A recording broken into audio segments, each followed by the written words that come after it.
Muslims കല്യാണം പോലെ അല്ല ഹിന്ദുസ് കല്യാണം എന്ന് എല്ലാവർക്കും അറിയാം. എന്നാലും ഈ മുഹൂർത്തം കാര്യങ്ങളൊക്കെ ഉള്ളതുകൊണ്ട് അവർക്ക് അവിടെ കൃത്യസമയത്തെല്ലാം എത്തണം. ഈ ഹെവി മേക്കപ്പ് ഒന്നുമില്ല. ലിപ്സ്റ്റിക്, ഐലൈനർ, സൺസ്ക്രീൻ, ഇത് മൂന്നുമാണ് എൻ്റെ മേക്കപ്പ് ഐറ്റംസ്. ഇത് മൂന്ന് ഇട്ട് കഴിയുമ്പോഴത്തേക്കും എനിക്ക് അവരുടെ വല്ലാത്ത കോൺഫിഡൻസ് കിട്ടും. പിന്നെ കുറച്ച് ഓർണമെന്റ്സ് ഒക്കെ ഇട്ടിട്ട് അപ്പം തന്നെ അങ്ങ് റെഡിയായി. അവിടെ മിററിൻ്റെ മുമ്പിൽ നിൽക്കാൻ വേണ്ടിയിട്ട് എല്ലാവരും കൂടെ ഉന്തും തള്ളും ബഹളുമായിരുന്നു.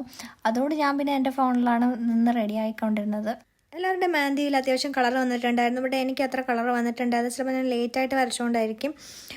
ഞാൻ കുറച്ച് കഴിഞ്ഞിട്ട് വരുമായിരിക്കും. ഇനി കുറച്ച് നേരം ഫാഷൻ ഷോ കാണാം. ശാന്തി, നീ എന്താ ഇവിടെ നിൽക്കുന്നേ? ഗീത റെഡിയാവുക, അങ്ങോട്ട് ചെല്ലേ.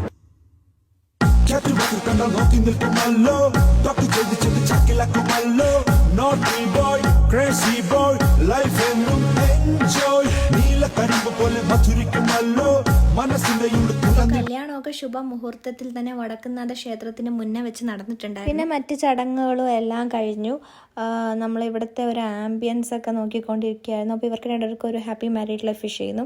പിന്നെ ഇവിടുത്തെ ഒരു ആംബിയൻസ് ഭയങ്കര രസമായിരുന്നു കേട്ടോ, ഈ ഒരു സ്ഥലമൊക്കെ കാണാൻ വേണ്ടിയിട്ട്. പിന്നെ നമ്മളെല്ലാവരുമായിട്ട് കുറച്ച് ഗ്രൂപ്പ് പിക്സ് ഒക്കെ എടുത്തു.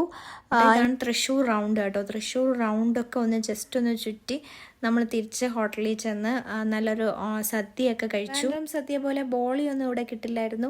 ബട്ട് ഇറ്റ്സ് ഓക്കെ, ഓരോ സ്ഥലത്തെയും ഓരോ രീതികളാണല്ലോ. തീരെ സമയമില്ലായിരുന്നു. ഞാൻ ട്രെയിനിലുള്ള സമയമായിട്ടുണ്ടായിരുന്നു. നമ്മൾ പെട്ടെന്ന് തന്നെ ഡ്രസ്സൊക്കെ പാക്ക് ചെയ്ത് നമ്മൾ ട്രെയിൻ കയറി. എല്ലാവരും കല്യാണം കൂടി സദ്യ കഴിച്ചതിൻ്റെ ഒക്കെ ഒരു ക്ഷീണത്തിൽ ഇങ്ങനെ ഇരിക്കുകയാണ്. പിന്നെ നമ്മൾ കുറച്ച് കഴിഞ്ഞിട്ട് ട്രെയിനിലൊക്കെ കയറി ഒന്ന് സെറ്റായതിനു ശേഷം വീണ്ടും യൂനോ കളിക്കാൻ തുടങ്ങി. അങ്ങനെ ഈ കല്യാണ വ്ലോഗ് അവസാനിച്ചിരിക്കുകയാണ്. Tata bye by.